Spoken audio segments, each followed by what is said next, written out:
আরও একবার এগিয়ে বাংলাদেশের মেয়েরা, এক ধাপ দুই ধাপ নয়, এক লাফে 7 ধাপ। এই উন্নতিটা হয়েছে ফিফা র্যাঙ্কিংয়ে বাংলাদেশ নারী ফুটবল দলের।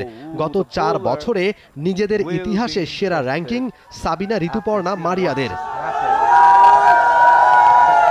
ছেলে দলের উন্নতির খবর নাই, ফিফা র্যাঙ্কিংয়ে আটকে আছে 185তেই। মেয়েরা শোনাচ্ছে ভিন্ন খবর, এগিয়েছে দফায় দফায়। বছরের শেষে এসে বড় লাভ, সাফ জিতে নিজেদের 7 ধাপ ওপরে নিয়ে গেছে বাংলাদেশের মেয়েরা। এখন ওদের র্যাঙ্কিং 132। 2018 সালে র্যাঙ্কিংয়ে ঢুকে ওরা ছিল 125 নম্বরে, এরপর পিছিয়েছে কয়েক ধাপ। 2020 সালের শেষে ছিল 134 নম্বরে। টানা দ্বিতীয়বার সাফের শিরোপা জিতেছে বাংলাদেশ নারী ফুটবল দল।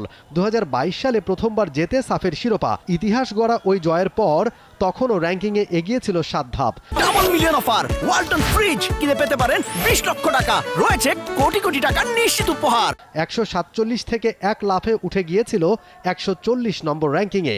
ওইটাও ছিল ওই বছরে মেয়েদের সেরা র্যাঙ্কিং। মাঝের এই লম্বা সময় 140-এর মধ্যেই ওঠানামা।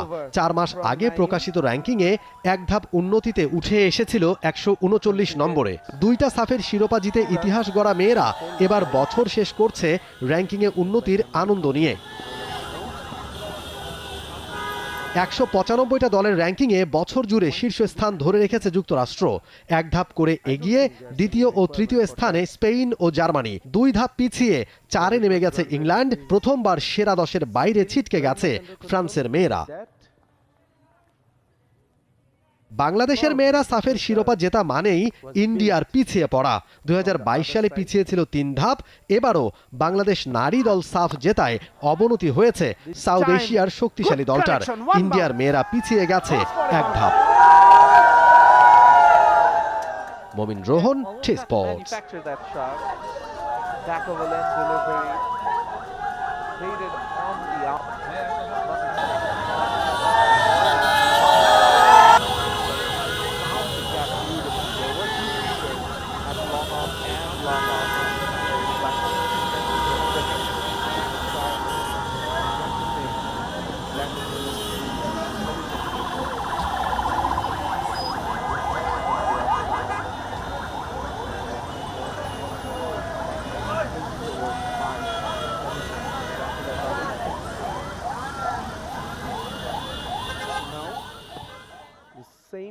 For more updates, subscribe to our YouTube channel and click on the bell icon.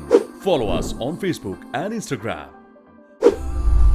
Download T-Sports app to enjoy exciting games and highlights. Visit tsports.com.